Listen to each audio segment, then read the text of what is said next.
જરા કોન્ટેક્ટ બધા.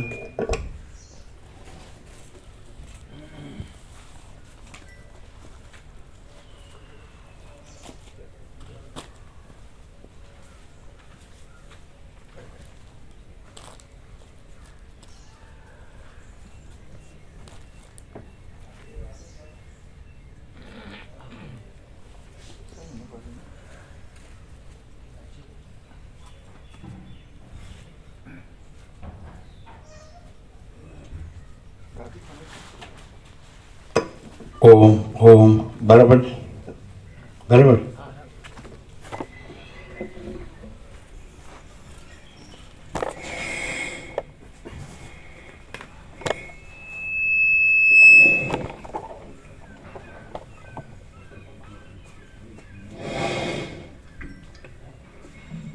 परम चिदाकाश, परम ज्योति,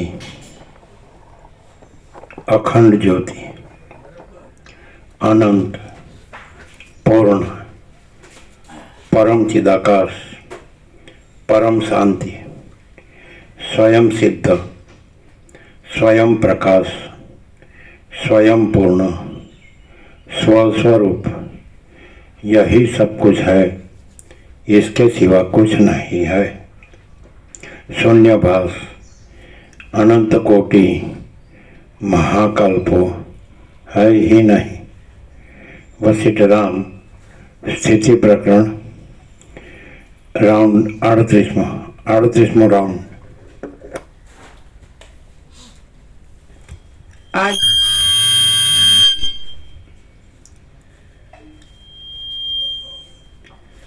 आद्य परब्रह्म सद्गुरु देव की जय.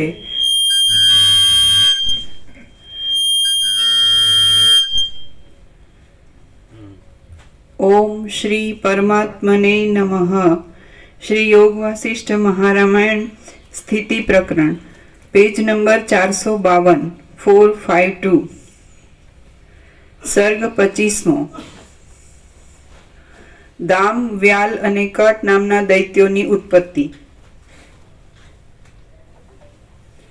આ 25મા સર્ગમાં દેવતાઓએ શંબરાસુરના સેનાપતિઓને માર્યાની, દામ વ્યાલ અને કટની ઉત્પત્તિની અને તેઓથી જયની આશા મળવાની કથા કહેવામાં આવશે. વશિષ્ઠ બોલ્યા, હે રામ, તમે લોકોને વિશ્રામ આપનારા છો, બુદ્ધિમાન છો, કલ્યાણ માટે યત્ન કરો છો અને તે યત્નમાં ધ્યાન રાખીને આ જગતમાં વિહાર કરો છો. દામ વ્યાલ અને કટ એ 3 દૈત્યોના જેવી તમારી સ્થિતિ થાઓ નહીં. તમે તો ભીમ, ભાસ અને દ્રઢ એ 3 દૈત્યોના જેવી સ્થિતિ પામીને તમારા સઘળા સંતાપો દૂર કરો. રામ બોલ્યા, હે બ્રહ્મન, પાપનો નાશ કરનારા આપે મને કહ્યું કે દામવ્યાલ અને કટ એ રામ બોલ્યા, હે બ્રહ્મન, પાપનો નાશ કરનારા આપે મને કહ્યું કે દામવ્યાલ અને કટ એ 3 દૈત્યોના જેવી તમારી સ્થિતિ ન થાવો. તમે તો ભીમ, ભાસ અને દ્રઢ એ 3 દૈત્યોના જેવી સ્થિતિ પામીને તમારા સઘળા સંતાપો દૂર કરો. હે પ્રભુ, આપે આ શું કહ્યું? જેમ વર્ષા ઋતુમાં મેઘ તાપનું હરણ કરનારી ગર્જનાથી મોરને જાગ્રત કરે છે, તેમ મને શુદ્ધ મનવાળાને આપ એ વિષયના વર્ણનવાળી વાણીથી જાગ્રત કરો. વશિષ્ઠ બોલ્યા, હે રામ, દામ વ્યાલ અને કટ એમની જે સ્થિતિ હતી તથા ભીમ, ભાસ અને દ્રઢ એમની જે સ્થિતિ હતી તે હું કહું છું તે તમે સાંભળો. એ સાંભળીને તેમાંની જે સ્થિતિ તમને સારી લાગે તે રાખો. સઘળા આશ્ચર્યોથી મનનું આકર્ષણ કરનારા પાતાળમાં શંબર નામનો એક દૈત્યરાજ રહેતો હતો. તે અનેક માયાઓ રૂપી મણિઓના મહાસાગર રૂપ હતો. એ શંબરાસુરે આકાશમાં કેટલાયક નગરો રચ્યા હતા અને તેમના બગીચાઓમાં દૈત્યોના ઘરો બનાવ્યા હતા. તેણે ઉત્તમ પ્રકાશવાળા ચંદ્ર અને સૂર્ય રચ્યા હતા અને તેમનાથી પોતાના રાજ્યને શણગાર્યું હતું. જેમ મેરુ પર્વતમાં પથરાઓના ટુકડાઓને બદલે માણિક્ય આદિ મણિઓ હાથમાં આવે છે, તેમ તેના રાજ્યમાં પણ પથરાઓના ટુકડાઓને બદલે માણિક્ય આદિ મણિઓ હાથમાં આવતા હતા. એ શંભરાસુરે વૈભવોની અનેક સામગ્રીઓ આપીને દાનવોને પરિપૂર્ણ કરી દીધા હતા. એના ઘરમાં રત્નો જેવી સ્ત્રીઓ જે ગાયનો કરતી હતી તે ગાયનોએ દેવાંગનાઓના ગાયનોને પણ જીતી લીધા હતા. એને ક્રીડા કરવાના બગીચાઓમાં વૃક્ષો ચંદ્રની કળાઓથી ભરપૂર રહેતા હતા. એને રમણ કરવાના સ્થાનકો પ્રફુલ્લિત નીલકમળોના સમૂહોથી દબદબા ભરેલા રહેતા હતા. એના બગીચાઓમાં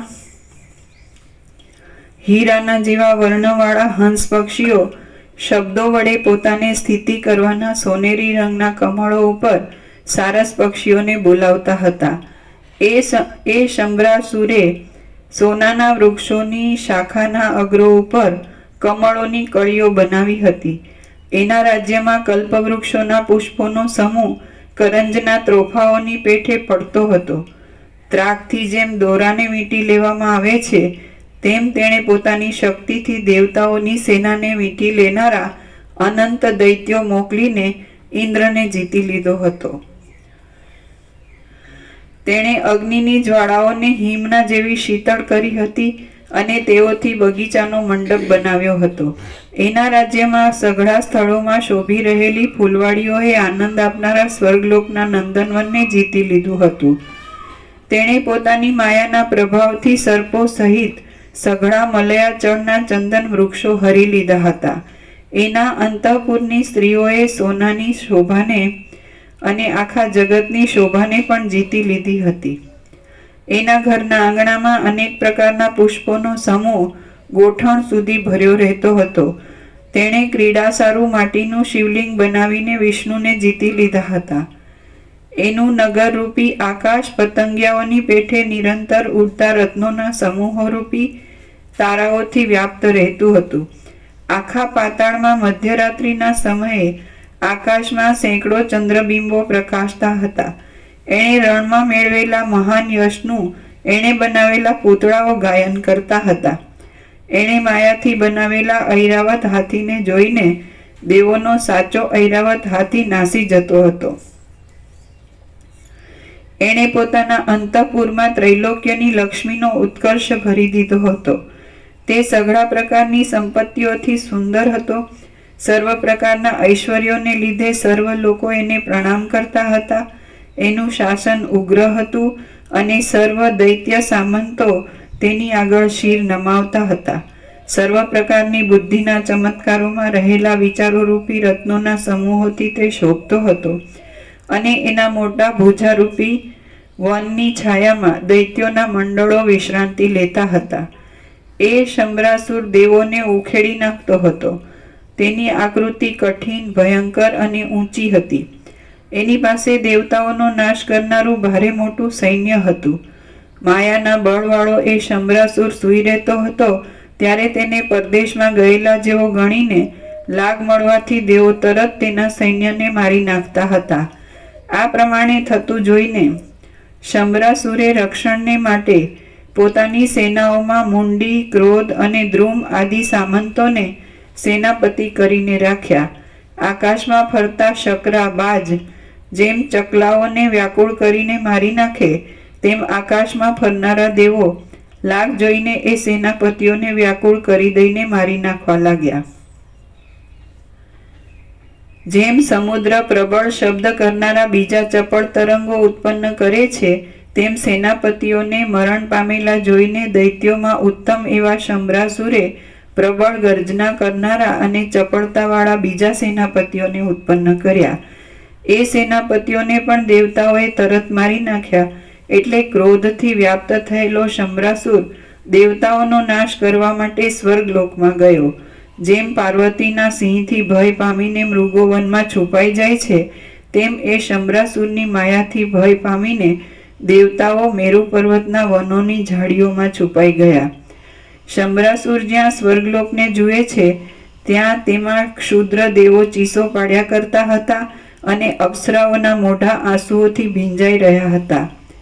કલ્પાંત કાળમાં ક્ષીણ થયેલા જગત જેવો શૂન્ય પ્રકાર ત્યાં સ્વર્ગમાં તેના જોવામાં આવ્યો. પછી કોપ પામેલો શંભરાસુર સ્વર્ગલોકમાં સારી પેઠે ફર્યો. તેને જે કાંઈ સારી રીતે લૂંટ મળી તે લઈ લીધી અને પછી સ્વર્ગલોકને બાળી દઈને તે પાછો પોતાના નગરમાં આવ્યો. આ પ્રમાણે દૈત્યોને અને દેવતાઓને અત્યંત દ્રઢ દ્વેષ ઉત્પન્ન થયો. એટલે દેવતાઓ સ્વર્ગને છોડી દઈને દિશાઓમાં સંતાઈ ગયા. પછી શંબરાસુરે જેને જેને સેનાપતિ નીમવા માંડ્યા તે બધાને ઉદ્યમમાં તત્પર થયેલા દેવતાઓ યત્ન કરીને મારી નાખવા લાગ્યા. આમ થવાથી શંબરાસુર ઉદ્વેગ પામ્યો અને અત્યંત ક્રોધ પામ્યો. પછી તે નિશ્વાસ મૂકીને ખડના અગ્નિની પેઠે અત્યંત પ્રજ્વલિત થયો. હવે તેણે ભારે પ્રયત્નથી આખા ત્રૈલોક્યમાં દેવતાઓની શોધ કરી, પણ જેમ પાપીને પૃથ્વીમાં રહેલો ભંડાર હાથમાં આવતો નથી, તેમ તેને દેવતાઓ કોઈ સ્થળે હાથ આવ્યા નહીં.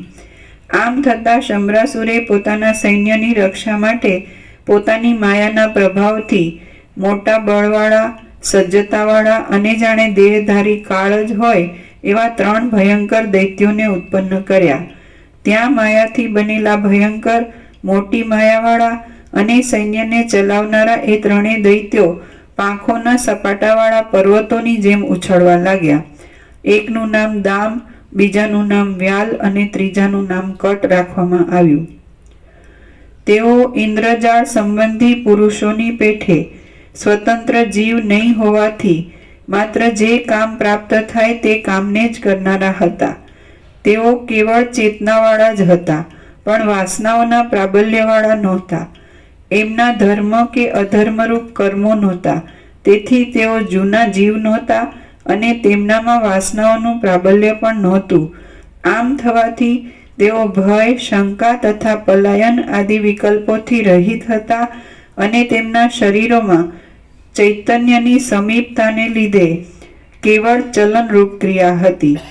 અનંત વાસનાઓવાળા શંબરાસુર નામના જૂના જીવના અંતર્યામી રૂપ નિમિત્તને લીધે થયેલી ચાતુરીરૂપ મનના સંકલ્પની વૃત્તિ થઈ.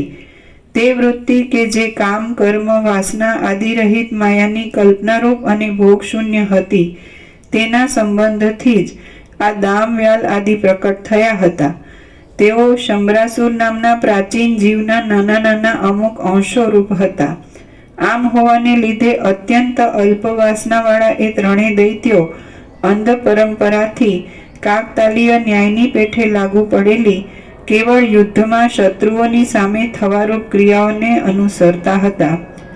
જેમ અર્ધા સૂતેલા બાળકો પોતાના અંગોથી જ ચેષ્ટા કરે છે, પણ વાસનાના જાગ્રતપણાથી તથા દેહાભિમાનથી રહિત હોય છે, તે પ્રમાણે જ એ 3 દૈત્યો હતા. એ 3 દૈત્યો શત્રુઓની ઉપર તૂટી પડવાને, શત્રુઓની ગફલતનો લાભ લઈ તેમના ઉપર છાપો મારવાને, ભાગી જવાને, જીવવાને, મરવાને, રણને, જયને કે પરાજયને જાણતા ન હતા. તેઓ તો જે શત્રુઓની સેનાવાળાઓ મારવાને સજ્જ થઈને મોઢા આગળ ઊભેલા જોવામાં આવે તેમની સામે થવાનું જ જાણતા હતા અને પ્રહારોથી પર્વતોને પણ તોડી નાખે એવા હતા. એમને ઉત્પન્ન કરી અત્યંત રાજી થયેલા શંબરાસુરે વિચાર કર્યો કે મારી માયાથી ઉત્પન્ન થયેલા દૈત્યોએ રક્ષણ કરેલી આ મારી સેના અવશ્ય જય મેળવશે. જેમ ઐરાવત હાથીના દંતશૂળના પ્રહારો વાગવા છતાં પણ મેરુ પર્વતની સુવર્ણમય શિલા અત્યંત સ્થિર રહે છે, તેમ અત્યંત બળવાળા આ 3 દૈત્યોના ભુજદંડોથી પાલન પામેલી મારી આ સેના દેવતાઓના ભારે પ્રહારો પડવા છતાં પણ અત્યંત સ્થિર રહેશે. શ્રી યોગ વાસિષ્ઠ મહારામાયણમાં સ્થિતિ પ્રકરણનો દામ, વ્યાલ, કટોત્પત્તિ વર્ણન નામનો સર્ગ 25મો સમાપ્ત. સર્ગ 26મો. દેવતાઓની સાથે દામ, વ્યાલ અને કટનો સંગ્રામ. આ 26મા સર્ગમાં પાતાળમાંથી નીકળેલા દામ, વ્યાલ અને કટ આદિ દૈત્યોને દેવતાઓની સાથે ભારે સંગ્રામ થવાનું વર્ણન કરવામાં આવશે. વસિષ્ઠ બોલ્યા, હે રામ, શંબરાસુરે એ પ્રમાણે નિશ્ચય કર્યો અને તેણે દામ, વ્યાલ તથા કટ ને સેનાપતિ બનાવીને દેવોનો નાશ કરવા માટે દૈત્યોની સેનાને પૃથ્વીમાં મોકલી. ભયંકર ગર્જના કરતા દૈત્યો આયુધો લઈને પાંખોવાળા પર્વતોની જેમ સમુદ્રની નિકુંજોમાંથી અને ગુફાઓમાંથી બહાર નીકળ્યા. દામ, વ્યાલ અને કટની સહાયથી દૈત્યોએ સ્વર્ગના તથા પૃથ્વીના મધ્યભાગને ભરી દીધો અને હાથના પ્રહારોથી સૂર્યને પણ નિસ્તેજ કરી દીધો. પ્રલયકાળના જેવા આ સમયમાં અત્યંત કોપ પામેલા ભયંકર દેવતાઓના સમૂહો પણ યુદ્ધ કરવા માટે મેરુ પર્વતની નિકુંજોમાંથી બહાર નીકળ્યા. એ દેવ અને દૈત્યની બંને સેનાઓને ત્રૈલોક્યને વિશે જાણે અકાળે મહાપ્રલય થતો હોય એવું ભયંકર યુદ્ધ ચાલવા લાગ્યું. કુંડાળોના પ્રકાશોથી અંધકારનો નાશ કરનારા યોદ્ધાઓના માથાઓ જાણે પ્રલયકાળમાં ઉથલી ગયેલા ચંદ્ર અને સૂર્ય પડતા હોય તેમ પડવા લાગ્યા. યોદ્ધાઓએ કરેલા સિંહનાદોથી ગાજતા પર્વતો જાણે પ્રલયકાળના પવન ભરાવાથી ગાજતા હોય તેમ ઘૂઘવાટી કરવા લાગ્યા. મોટી મોટી શિલાઓ જેવા ભારે આયુધો પડવાથી જેમની ભીંતો તૂટી પડતી હતી અને જેમને વિશે બીકને લીધે સિંહોના સમૂહો ભરાઈ બેઠા હતા તે કુલ પર્વતો પણ શબ્દ કરવા લાગ્યા. એકબીજાની સાથે અથડાતા શસ્ત્રોમાંથી ઉઠેલા અગ્નિના ચપળ તણખલાઓ પ્રલયકાળમાં વીંખાયેલા તારાઓની પેઠે આમ તેમ ઉડવા લાગ્યા. એકબીજાની સાથે અથડાતા શસ્ત્રોમાંથી ઉઠેલા અગ્નિના ચપળ તણખાઓ પ્રલયકાળમાં વીંખાયેલા તારાઓની પેઠે આમ તેમ ઉડવા લાગ્યા.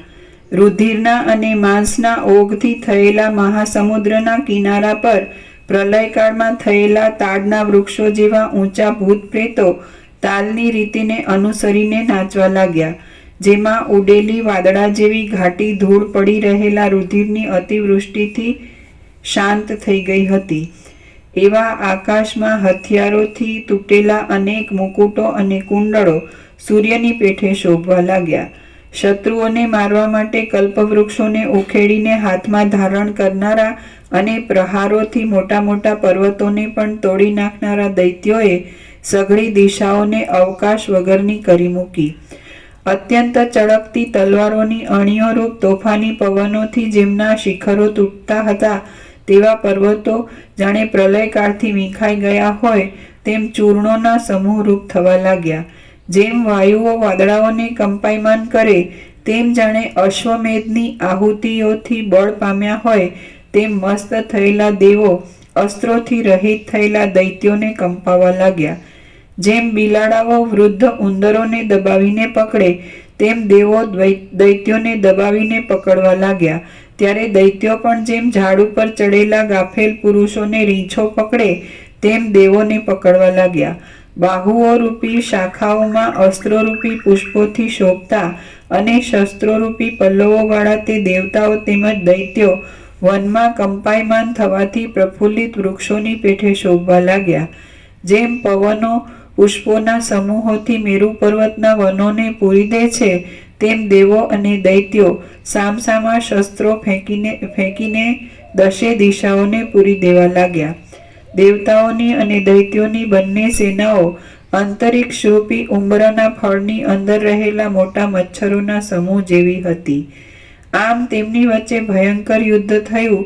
ત્યાં અત્યંત ઊંચા લોકપાલોના હાથીઓના સમૂહથી કચરાઈ જતા લોકોનો પ્રલયકાળના વાદળાઓના ધડાકાઓ જેવો મહાભયંકર કોલાહલ ઉઠ્યો. એ કોલાહલ અત્યંત ગાઢ થવાને લીધે તે આકાશમાં અતિશય ઊંચે સુધી સંભળાતો હતો. કોઈ સ્થળમાં તે મુઠ્ઠીથી પકડાય એવો જણાવા લાગ્યો અને કોઈ સ્થળમાં તે જળના ભારથી નમેલા પેટવાળા વાદળાઓની ગર્જના જેવો જણાવા લાગ્યો.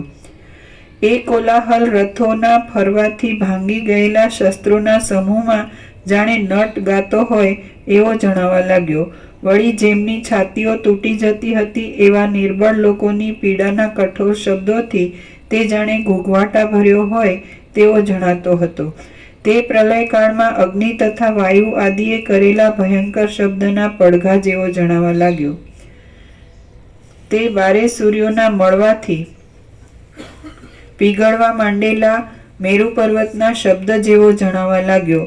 પોતાના સ્થાનમાંથી નીકળીને બ્રહ્માંડના મંડળમાં પછડાઈને પાછો વળવાને લીધે તે મગરમચ્છના આઘાતથી પાછા વળેલા મહાપ્રવાહના પાણીના પૂર જેવો જણાવા લાગ્યો. તે ઉડતા પાંખોવાળા પર્વતોની પાંખોના ઝપાટાના શબ્દ જેવો જણાવા લાગ્યો. અત્યંત કઠોર રીતે ભરાઈને તે જાણે મોટા મોટા પર્વતોની ગુફાઓને ઉથલાવી નાખતો હોય તથા ફોડી નાખતો હોય એમ જણાતો હતો. મંદરાચળના ફરવાથી ક્ષોભ પામેલા ક્ષીરસાગરના ઘોંઘાટ જેવો તે ઘોંઘાટ જણાવા લાગ્યો.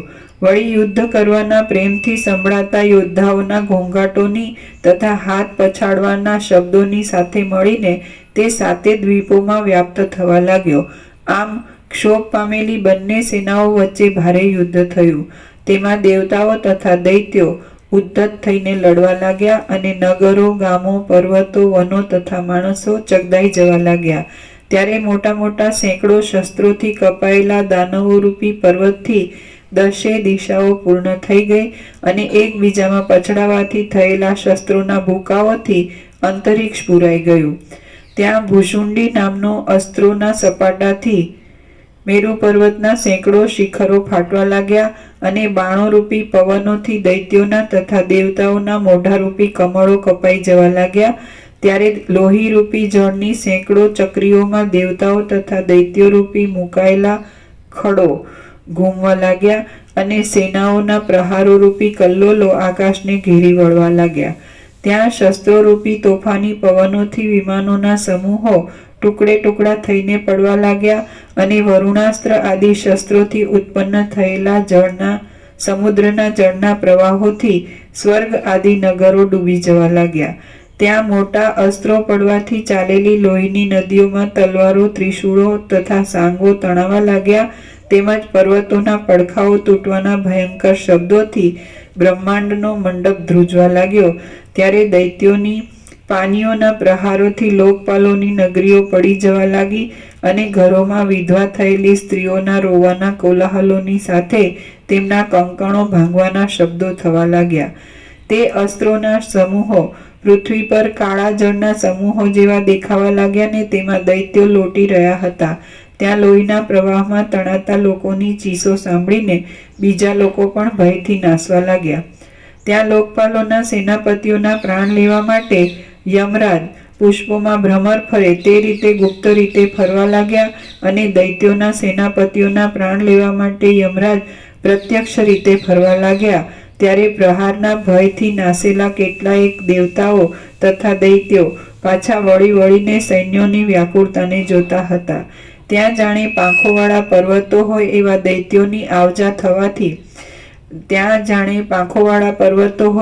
દૈત્યોની આવજાથી ઘણા ભયંકર શબ્દો તથા શિવ શિવ શબ્દો થવા લાગ્યા. સઘળી પૃથ્વી, સમુદ્રો તથા પર્વતો આયુધોથી ભેદાયેલા ઉગ્ર દૈત્યોરૂપી પર્વતોમાંથી ઝરતા લોહીના પ્રવાહોથી રાતા થઈ ગયા. દેશો, નગરો, ગામો, વનો તથા ગુફા વગેરે સ્થળો ઉજ્જડ થઈ ગયા અને દૈત્યો, હાથીઓ, ઘોડાઓ તથા માણસોના અસંખ્ય શબ્દોના પુંજો પહાડ જેવા દેખાવા લાગ્યા. શરીરમાં ખૂંચી ગયેલા ઊંચા બાણોની પંક્તિઓથી હાથીઓ શોભવા લાગ્યા અને દૈત્યોની મુઠ્ઠીઓના પ્રહારોથી મદોન્મત્ત ઐરાવત હાથીની પીઠ ચગદાઈ ગઈ. ત્યાં પ્રલયકાળના વાદળાઓના જળની વૃષ્ટિની જેમ શસ્ત્રોની અવિચ્છિન્ન વૃષ્ટિ થઈ રહી અને તેથી પર્વતો દળાઈ જવા લાગ્યા. ત્યાં મોટા મોટા વજ્રપાતોથી ભીંસાઈને કુલ પર્વતો ઉડવા લાગ્યા.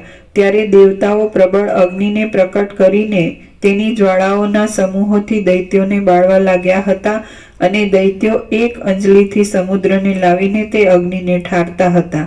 હવે પ્રચંડ દૈત્યોએ મોટી તૈયારીથી બરફની શિલાઓ નાખવા માંડી એટલે દેવો વનના સમૂહોને સળગાવીને તે અગ્નિની જ્વાળાઓથી બરફની શિલાઓને પીગળાવવા લાગ્યા. પછી દેવતાઓએ અસ્ત્રોના બળથી પ્રલયકાળના અંધારા જેવું અપાર અંધારું ઉત્પન્ન કર્યું એટલે દૈત્યોએ માયાના પ્રભાવથી અનેક સૂર્યોના પ્રકાશો ઉત્પન્ન કરીને એ ગાઢ અંધકારનો નાશ કર્યો. દેવતાઓએ વાદળા ઉત્પન્ન કરીને જળની વૃષ્ટિ કરવા માંડી. ત્યાં દૈત્યોએ માયાના અગ્નિનો વરસાદ વરસાવીને જળની વૃષ્ટિને બંધ પાડી દીધી. પછી દૈત્યોએ પર્વતોની ભારે વૃષ્ટિ કરવા માંડી. ત્યાં દેવતાઓએ વજ્ર નામના અસ્ત્રો વરસાવીને પર્વતોને તોડી નાખ્યા અને દૈત્યોને નિદ્રા આવી જાય એવા અસ્ત્રોનો પ્રયોગ કર્યો. એટલે દૈત્યોએ નિદ્રાનો નાશ કરનારા પ્રબોધાસ્ત્રનો પ્રયોગ કર્યો. દૈત્યોએ વારુણાસ્ત્રથી ભારે વૃષ્ટિ કરવા માંડી. એટલે દેવતાઓએ વૃષ્ટિનો પ્રતિબંધ કરનારા અસ્ત્રનો ઉપયોગ કર્યો. દેવતાઓએ વૃક્ષો ઉત્પન્ન થાય એવા અસ્ત્રનો ઉપયોગ કર્યો. એટલે દૈત્યોએ પર્વતો ઉત્પન્ન થાય એવા અસ્ત્રનો ઉપયોગ કર્યો. વરસવા માંડેલા શસ્ત્રો એકબીજા સાથે પછડાવાથી સુસવાટી સહિત અગ્નિ નીકળવા લાગ્યો. જળના અને અગ્નિના વરસાદથી લોકો બેભાન થવા લાગ્યા. બ્રહ્માસ્ત્રોના પ્રયોગોથી ભારે વિષમતા થવા લાગી. ઘડીવારમાં અંધકારના ને ઘડીવારમાં તેજના અસ્ત્રો પડવા લાગ્યા. અસ્ત્રોમાંથી નીકળતા મૂસળ આદિ અનેક આયુધોથી સઘળું આકાશ અવકાશ વગરનું થઈ ગયું. શિલાઓને વરસાવનારા અસ્ત્રથી યોદ્ધાઓ ચગદાઈ જવા લાગ્યા અને અગ્નિને વરસાવનારા અસ્ત્રથી અજવાળું થવા લાગ્યું. પતાકાઓથી ચંદ્રનો સ્પર્શ કરનારા અને પૈડાઓના ચૂંચવાટરૂપી ગર્જનાવાળા રથો થોડી થોડી વારમાં ઉદયાચળનું અને અસ્તાચળનું ઉલ્લંઘન કરવા લાગ્યા. દેવતાઓએ કરેલા વજ્રોના પ્રહારોથી મોટા મોટા દૈત્યો નિરંતર મરવા લાગ્યા અને શુક્રાચાર્યએ સંજીવની નામની મહાવિદ્યાનો ઉપયોગ કરીને તે દૈત્યોને જીવતા કરવા માંડ્યા. કેટલાયક દેવતાઓના સમૂહો નાસવા લાગ્યા અને કેટલાયક દેવતાઓ જય મેળવીને ફૂલાવા લાગ્યા. ત્યાં કલ્યાણની સૂચના આપનારા શુભ ગ્રહો ઉગવા માંડ્યા હતા. તેમજ ઉત્પાતરૂપ ધૂમકેતુઓ પણ ચારે બાજુ દેખાવા લાગ્યા હતા. આથી લોકો પોતાની ડોકો ઊંચી કરી કરીને તેમને જોતા હતા. યોદ્ધાઓના પરસ્પરના કટ્ટર વૈરને લીધે પર્વતો, આકાશ, પૃથ્વી તથા સમુદ્રો સાથેનું સઘળું જગત લોહીના સમુદ્ર જેવું તેમજ પ્રફુલ્લિત થયેલા ખાખરાના વન જેવું જણાવા લાગ્યું હતું. ત્યાં પહાડ જેવા અસંખ્ય મૂળદાઓથી મહાસમુદ્રો પુરાઈ જવા લાગ્યા હતા.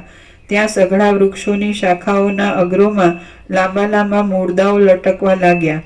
દીપતા પોતાના વેગથી અત્યંત ચંચળતાવાળા પીંછડાઓ રૂપી પુષ્પોવાળા લોઢાના ફણાઓ રૂપી ફળોથી શોભતા અને તાડ કરતા પણ ઊંચા એવા બાણોના સમૂહો રૂપી વનોથી ત્યારે સઘળું આકાશ વ્યાપ્ત થઈ ગયું. ત્યાં નાચતા પહાડ જેવા અસંખ્ય કબંધો પોતાના બાહુઓથી વાદળાઓને, વિમાનોને, દેવતાઓને અને તારાઓને પાડવા લાગ્યા. પર્વતો પણ બાણો, સાંગો, ગદાઓ, પ્રાસોને પટ્ટીશોમાં પરોવાવા લાગ્યા. ત્યાં શસ્ત્રોના ઝપાટાથી સાતે લોકોની ભીંતો પડતી હતી અને આકાશ તેના કટકાઓથી વ્યાપ્ત થઈ ગયું હતું.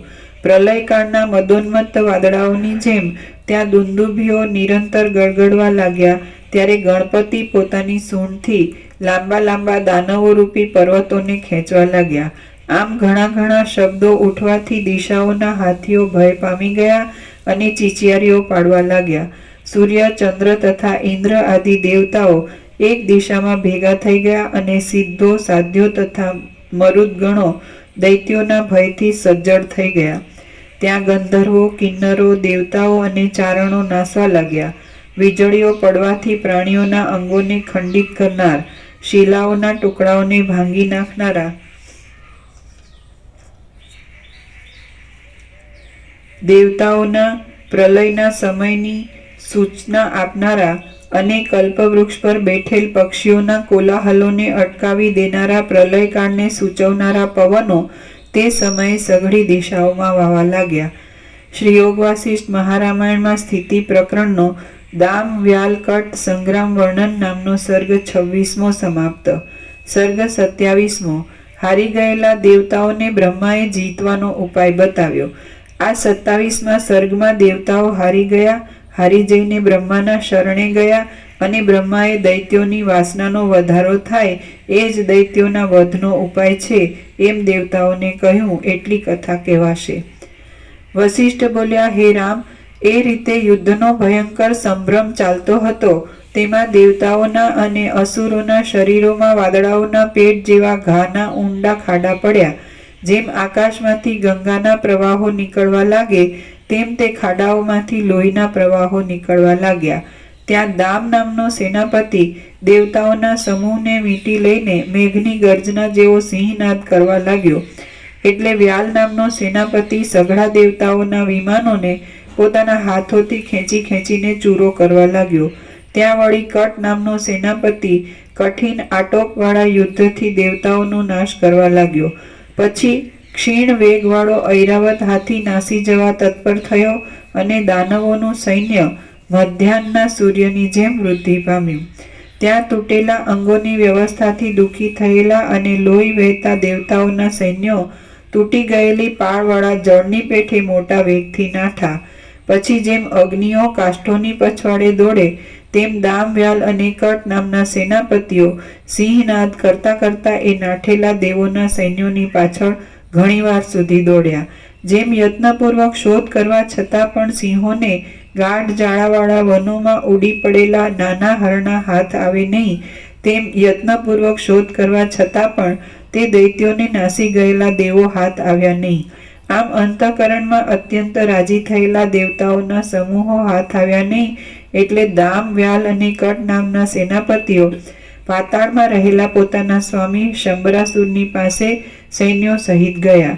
પછી હારી ગયેલા અને ખેદ પામેલા દેવોએ થોડીવાર સુધી વિશ્રાંતિ લીધી અને પછી તેઓ જયનો ઉપાય પૂછવા માટે અપાર શક્તિવાળા બ્રહ્માની પાસે ગયા. જેમ સાયંકાળથી રાતા થયેલા પાણીવાળા સમુદ્રોની પાસે ચંદ્ર પ્રકટ થાય છે, તેમ લોહીથી રાતા થયેલા મુખોવાળા તે દેવતાઓની પાસે બ્રહ્મા પ્રકટ થયા. દેવતાઓએ તેમને પ્રણામ કર્યા અને તેમને શંબરાસુરે ઉત્પન્ન કરેલા અનર્થરૂપ દામ વ્યાલ અને કટની પૂરી વાત કહી સંભળાવી. વિચાર વેદતા બ્રહ્માએ એ સઘળી વાત સાંભળીને વિચાર કર્યો અને પછી નીચે પ્રમાણે દેવતાઓના સમૂહને ધીરજ આપનારું વચન કહ્યું. બ્રહ્મા બોલ્યા, યુદ્ધમાં સર્વોપરીપણું ધરાવનારા વિષ્ણુના હાથથી 1,00,000 વર્ષ પછી શંબરાસુરને મરવાનું છે, માટે ત્યાં સુધી તે સમયની રાહ જોયા કરો. હે ઉત્તમ દેવતાઓ, હમણાં તો એ દામ વ્યાલ અને કટ નામના દૈત્યોની સાથે માયાનું યુદ્ધ કર્યા કરો અને યુદ્ધ કરી કરીને નાસી જતા રહો. જેમ અરીસાના ઉદરમાં બાહ્ય પદાર્થો પ્રતિબિંબિત થાય છે, તેમ યુદ્ધના અભ્યાસને લીધે તેઓના અંતઃકરણમાં અહંકારનો ચમત્કાર પ્રતિબિંબિત થશે. પછી હે દેવો, જેમ જાળમાં આવેલા પક્ષીઓ સહજ વશ થાય છે, તેમ વાસનાની જાળમાં પડેલા એ દામ વ્યાલ અને કટ સહજ જીતાય એવા થઈ જશે. હે દેવો, હમણાં તો તેઓ અલ્પવાસનાવાળા છે, સુખ દુઃખોથી રહિત છે અને તેઓ ધીરજ રાખીને શત્રુઓને મારે છે, માટે જીતાવા અશક્ય થઈ પડે છે. જગતમાં જેઓ વાસનાઓ રૂપી તંતુઓથી બંધાઈને આશાઓ રૂપી પાશમાં પડે છે, તેઓ દોરીઓથી બંધાયેલા પક્ષીઓની જેમ વશ થઈ જાય છે. સર્વ સ્થળોમાં આસક્તિ વગરની બુદ્ધિવાળા જે ધીર પુરુષો વાસનાઓ તૂટી જવાને લીધે શુભની પ્રાપ્તિથી રાજી થતા નથી અને અશુભની પ્રાપ્તિથી કચવાતા નથી, તે મહાત્માઓ કોઈથી જીતાતા નથી. સર્વ સ્થળોમાં આસક્તિ વગરની બુદ્ધિવાળા જે ધીર પુરુષો વાસનાઓ તૂટી જવાને લીધે શુભની પ્રાપ્તિથી રાજી થતા નથી અને અશુભની પ્રાપ્તિથી કચવાતા નથી, તે મહાત્માઓ કોઈથી જીતાતા નથી. 2 મિનિટમાં આવીએ.